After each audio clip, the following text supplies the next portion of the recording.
शिक्षा नीति के तहत व्यावसायिक शिक्षा को भी महत्व देते हुए अब रबाली स्थित पीएम श्री राजर्षि छत्रपति शाहू महाराज विद्यालय में आज rotary club of Navi Mumbai airport city और सीमेंस आई केयर ट्रस्ट द्वारा संयुक्त रूप से 7वीं और 8वीं के चयनित छात्रों के लिए विद्युत किरण नामक certified basic electrician training course का भव्य शुभारंभ पूर्व महापौर सुधाकर सोनावणे की खास मौजूदगी में किया गया,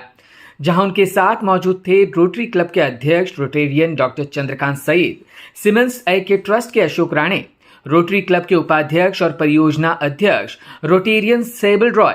कोषाध्यक्ष Rotarian K Vishwanath, public image chair Rotarian Nitin Nair, वरिष्ठ क्लब सदस्य Rotarian Jaideep Sen Sharma, club learning facilitator Rotarian Stuti Sen Sharma, club TRF chair Rotarian Akshay Venkatachalam, संस्था के मानस सदस्य डॉक्टर अमित सेन गुप्ता, डॉक्टर शर्बानी सेन गुप्ता, विद्यालय की मुख्याध्यापिका स्नेहल विशे, मुख्याध्यापक जेपी सिंह, विद्यालय के पर्यवेक्षक कमलेश इंगले एवं छात्र। बता दें कि यह कोर्स 27 अप्रैल से 14 मई तक संपन्न होगा, जिसमें छात्रों को मूलभूत इलेक्ट्रिक कार्यों का प्रशिक्षण प्रैक्टिकल के साथ दिया जाएगा। पूर्व महापौर सुधाकर सोनावणे ने इस अभियान को लाजवाब बताते हुए कहा कि नई शिक्षा नीति के अनुसार स्कूली स्तर पर व्यावसायिक कौशलों से परिचय कराना अत्यंत महत्वपूर्ण है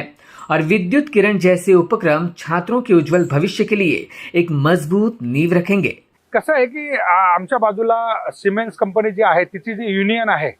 या युनियनच्या माध्यमातून जे आय केअर ट्रस्ट आहे त्यांची, त्याच्यातनं आम्हाला गेली 10 वर्ष 15 कम्प्युटर आपल्या मान्यवर कांशीरामजीला, 15 कम्प्युटर शाहू महाराज विद्यालयाला देऊन 2-2 शिक्षकही त्यांनी दिलेले आहेत। आणि मधल्या काळामध्ये ज्याला आपण पाहतो की एक दिवशी आपला इलेक्ट्रिकचा कोर्स असेल, मग याच्यासाठी आज रोटरी क्लबच्या माध्यमातून 60 मुलांना त्या ठिकाणी इलेक्ट्रिकचा जो कोर्स आहे तो बेसिक कोर्स दिला जाणार आहे आणि आयकेच्या माध्यमातून सातत्याने वर्षभर असे क्लासेस चालवले जात आहेत।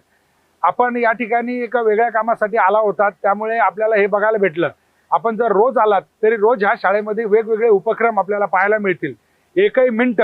जर आम्हाला विकसित भारत करायचा आहे 47चा, तर आज आम्हाला एक एक क्षणाचा जो या ठिकाणी आनंदही घेतला पाहिजे आणि त्याचा निश्चितपणे ह्या भारताच्या विकासासाठी योगदान देखील दिलं पाहिजे आणि ते योगदान देताना इथे दिसतोय आपण। Bureau input EW network.